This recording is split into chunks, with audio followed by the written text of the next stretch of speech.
Portland financier kills man in broad daylight road rage shooting before taking aim at filming bystander.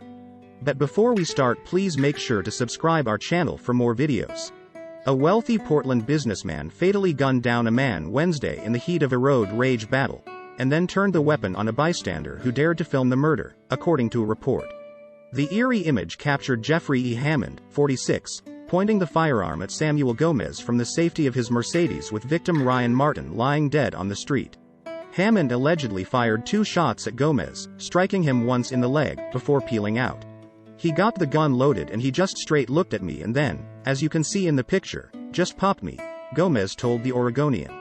The unbelievable encounter unfurled in the city's downtown area when Hammond, who owns the financial company Aquantium, stopped his Mercedes-Benz SUV in front of the Moxie Hotel on Southwest Alder so that it was partially.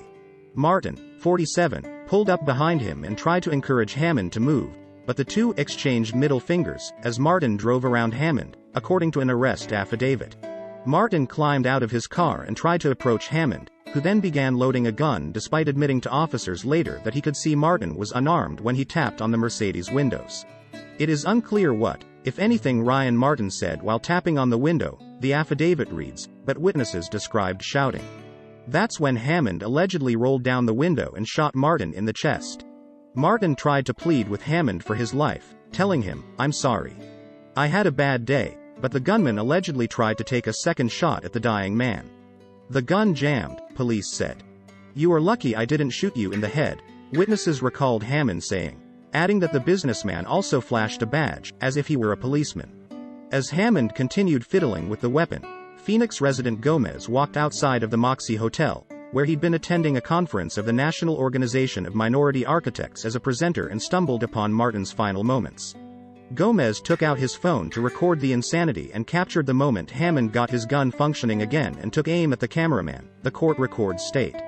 The bullet passed through one of Gomez's legs and then broke the femur in his other. Hammond took another shot as he drove away, but missed his target. "Everything just changed," Gomez recalled. "I'm just grateful that I'm alive because it could have been worse." Gomez was rushed to the hospital in stable condition. Martin, however, was declared dead at the scene. Despite fleeing the scene of the crime, Hammond called 911 as he drove himself to the county courthouse, admitting to dispatch that he shot the 2 men. He believed he was justified in doing so because Ryan Martin menaced him and because Sam Gomez might have had a weapon, the affidavit states, adding that he thought Gomez may have been planning an ambush which he recognized as a military tactic. Hammond's admissions were delivered with little remorse, the affidavit says. The businessman told officers he believed he was being stalked by groups of people. Law enforcement interviewed numerous witnesses and obtained a significant amount of video footage of the shooting, the affidavit concludes. Not a single witness described seeing or hearing anything that would have remotely justified the use of deadly force. According to reports, Hammond recently changed his name from Jeffrey Edward Mandelis, who has a criminal rap sheet in Illinois with charges ranging from assault and vandalism to trespassing and domestic battery. Hammond now owns a $890,000 home in Portland's West Hills, according to court records. He filed for Chapter 7 bankruptcy in May 2023 for owing roughly $34,000 in credit card debt and closed his company Aquantium, which managed pooled funds that invested in commodities futures and related securities. He founded Aquantium in 2020 and spoke about the venture at multiple conferences, including CoinGeek in New York City in 2021.